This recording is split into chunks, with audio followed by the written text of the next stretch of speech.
Hello, कैसे हैं आप सब। तो आज हम पढ़ेंगे क्लास फिफ्थ की ईवीएस का लेसन फर्स्ट, चेंजिंग फैमिलीज यानी कि बदलते परिवार। Many situations force us to move and shift from one place to another, यानी कि कई परिस्थितियां हमें एक स्थान से दूसरे स्थान तक स्थानांतरित होने में मजबूर कर देती हैं। Such a forced movement is called displacement. इस प्रकार का जबरन स्थानांतरण विस्थापन कहलाता है। Thousands of people are displaced when dams are constructed or slums are demolished.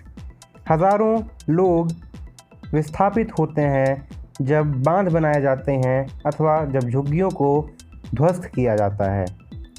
People are forced to move to new places and face social and economic challenges.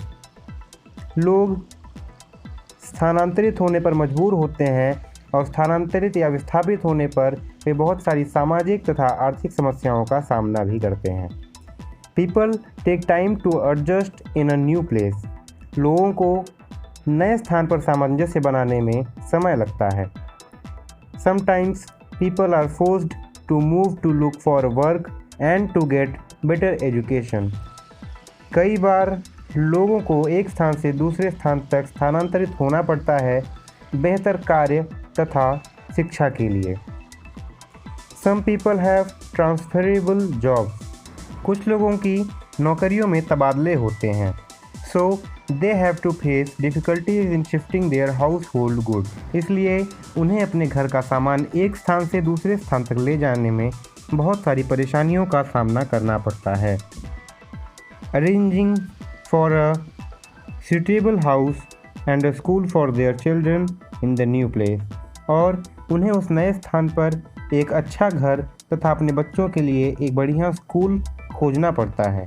Some people like those are working in the army, यानी कि कुछ लोग जो सेना में कार्य करते हैं are transferred to different cities और towns every few years.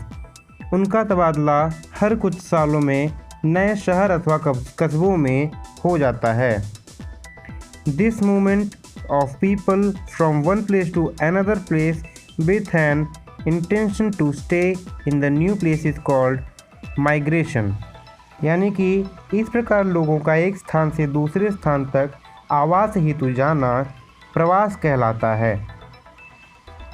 The people who migrate are called migrants, यानी कि वे व्यक्ति जो प्रवास करते हैं प्रवासी कहलाते हैं।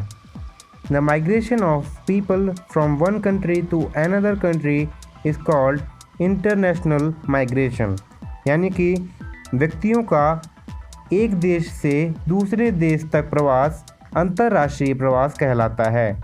People who migrate from their own country to settle in another country are called immigrants, यानी कि वे लोग जो अपने देश से दूसरे देश में रहने के लिए जाते हैं उन्हें प्रवासी कहा जाता है। These immigrants are called immigrants in the country where they settle, यानी कि इन प्रवासियों को जहां या जिस देश में ये जाते हैं वहां इन्हें अप्रवासी कहा जाता है। चलिए अगले पृष्ठ में चलते हैं। तो यहाँ हम पढ़ेंगे the changes in family structure, यानी कि पारिवारिक ढांचे में परिवर्तन। ड्यूरिंग अर्लियर टाइम्स, यानी कि पुराने ज़माने में, the women use to stay at home and do all the house hold chores, यानी कि पुराने ज़माने में औरतें घर में रहा करती थी और घर का सारा काम करती थी, like cooking, cleaning, washing and taking care of children, जैसे कि भोजन बनाना, साफ सफाई करना, कपड़े या बर्तन धुलना और बाल बच्चों का ख्याल रखना। It was only men who went out to work and earn money। केवल पुरुष ही बाहर जाकर काम करते थे और पैसा कमाते थे। Times have changed now। अब समय बदल गया है। Women also work in offices today। औरतें भी अब कार्यालयों में कार्य करती हैं। Girls are working in almost all the fields today। यानी कि लड़कियां आज लगभग सभी क्षेत्रों में कार्यरत हैं। Some famous Indian women are, Bharat की कुछ विख्यात औरतें हैं किरण बेदी, श्रीमती प्रतिभा देवी सिंह पाटिल, सानिया मिर्ज़ा एंड सुनीता विलियम्स।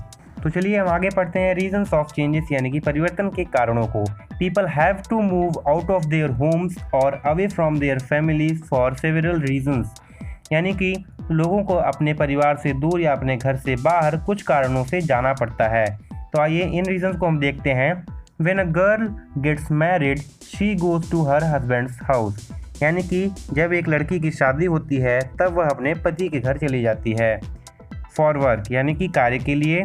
और तीसरा रीज़न है फॉर हायर एजुकेशन, यानी कि उच्च शिक्षा के लिए। These things bring change in one's lifestyle, ये तीनों वस्तुएं या ये तीनों कार्य व्यक्ति की जीवन शैली में परिवर्तन लाते हैं। आज के लिए इतना ही, मिलते हैं अगले लेसन के साथ।